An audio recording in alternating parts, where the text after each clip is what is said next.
For today's video, I'm going to talk to you about sewing denims, and if you want to sew a denim jacket or your denim jeans, on how you're actually going to put on these denim buttons that I've given you, and how to use your awl as well. Now, the buttons that I've actually sourced, I got it from someone that supplies factories where they're making the ready-to-wear garments, your denim jackets and your jeans as well. So this button specifically is such a good quality. On my jacket, I've had it for I would say about 2.5 years now, maybe 3 years already, and it doesn't tarnish, it doesn't flake off like some of the buttons that we do get in some of our fabric stores. So for me, this is really, when we are sewing, putting so much effort in, that is one of the things I look for. I want that good quality, and that is why I've given you these now, so that you can go and make a denim jacket for yourself and know that your buttons are going to last just as long as what your jacket is going to last. Now, with the jacket that I have in front of me here, that is my sew-along that I did with my Surfer Designs dress kit. I absolutely love this jacket because of the shape that it gives me. I've taken my waist darts, put it into these design lines as well. So it really shapes me. I don't like a boxy jacket. So a lot of you watching this now, I know, have done the sew-along with me, and you also said this is your favorite denim jacket. Now, and the second one, I would say my second choice for a denim jacket is an online PDF pattern, and that is the Hampton denim jacket. If you look at the photos that I'm putting up there for you now, look at the design detail on it. It also gives a little bit of shape. Look on the waistband, that additional buttons, that tab and that buttons that they've put on there. Look at the angle of the pocket. I absolutely love that jacket. So I would say, after my own denim jacket that I designed, that is my second favorite jacket that I have. And if you are going to choose denim fabric, if you are going to make a denim jacket for yourself, I always suggest that you look for a soft denim fabric. You don't want that hard, stiff fabric on your body. So let's look at how you are going to now apply these buttons to your fabric. Now, over the years when I've actually done my classes, I found that a lot of people have not worked with this sort of button, and that's why I thought it's a good idea to put it in so that you can go and sew a denim garment for yourself and actually use these denim buttons that I've given you. Now, I work with a brick. You need a hard surface, so I've got my brick. I've got a piece of off-cut fabric. Now this is my fleece, a bonded fleece that I've got as an off-cut. You can even go and use a towel. Even a towel, any sort of soft cloth will work. This is to protect the button. We don't want to hammer directly on the button. We don't want to scratch it. And talking about hammering, I work a lot with denim, so I have my pink hammer that I'm always using. So even for my thicker seams where I'm going to have a bit of a problem sewing through it with my thicker denims, I go and hammer it down with this hammer of mine. So this hammer has seen a lot of work here in my sewing room. So the next thing also is you're going to use your awl, and you are going to use the buttons that I've given you. Now, if you look at the buttons, we've got the button and we've got the pin that goes at the bottom. And here I just want to go back to my jacket. Let's just show you this. So there you can see the buttons. All right, and then if you look at the back, you will see that little pin that's been hammered in there as well. So this is really a strong button that I have on there. So let's go and take a piece of fabric, and I'm going to show you how I do this. Now, I've made a mark already, but what you will do, you would go and sew your buttonholes first. You'll open up the buttonholes, and then you do your placement on the other center band for yourself, and mark it with a little cross. I always mark with a cross because we've got this pin that's going to push through on the cross that I have. You're going to take the awl. All I'm doing, I'm putting the awl in the center of my cross that I've drawn, and I go and I pull it up. I don't work with my hand like this and try and push it through. So many times I've actually pushed this awl, that sharp point, into my finger. So I literally go and I put it on my brick, and I just lift up my fabric, and that's all. And it makes a nice little hole for me.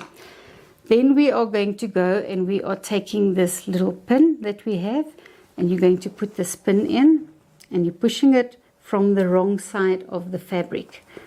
So just make sure it goes through.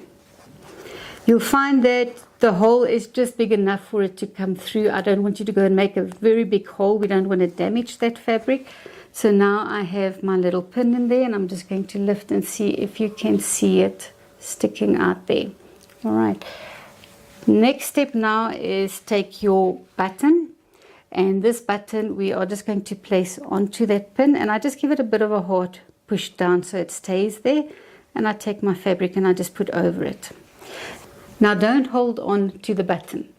I don't want you to go and hammer onto your fingers.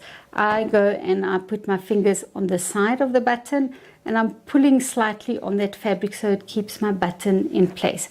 And all you're going to do now is take your hammer and you're going to hammer it.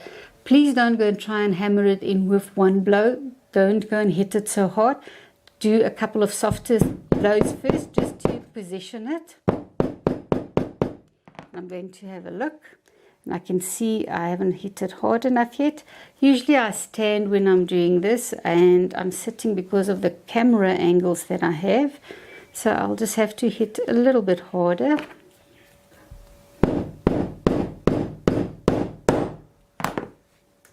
There we go. That's it. And that is really all it took now to get my button in. So I've done 2 others as well just to show you. So if we are looking at that, there is my button hammered on, and you can see the back is nice and flat.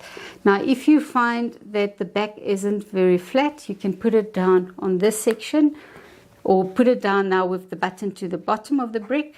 Just go back and just 1 or 2 soft hits with the hammer will do it. And that is all you're going to do. Let's have a look so you can see my buttons on there. Please don't go and hit it so hard that you damage or bend that button. It's going to take quite a bit to actually damage it. I did try on this one to damage it a little bit. It was the center one. I've got a couple of marks that I actually hit on it, but you know what, it didn't bend. This is such a strong button that we're working with. I've worked before with other buttons that I've bought, and it just seems to bend a little bit like that as soon as you start hammering a little bit hard. These ones are solid buttons. So that is really how easy it is to go and put these buttons on. And I also put these buttons onto my jeans that I make on the waistband. I just find that it just secures it properly. There is no even if it's a very tight jean, it is not going to break off this button that I have on there. It is just going to last forever. So that is what that looks like. And I think if you've done this a couple of times, you will never go back to sewing on normal jeans buttons again. So that is really the tip that I wanted to share with you when you are going to make any denim garments. Use your buttons that looks like ready to wear. It just gives your garment that professional look, if I can put it that way.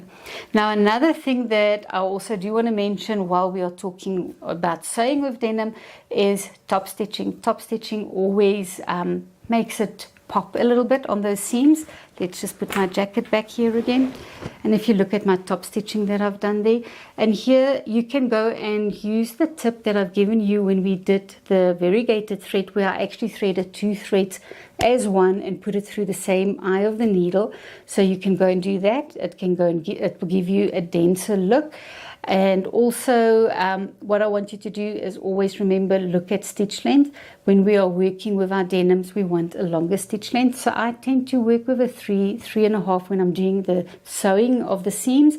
When I do top stitching, I go to my longest stitch length, and I do that. Now, some of your machines on a triple stitch, and the triple stitch is really the one that we use also for top stitching, where it goes forward, backward, forward, and then it goes forward, backward, forward. On our Beninas and our Bonnettes, I know it's stitch number 6. I'm not too sure on other machines. Go and have a look at that one.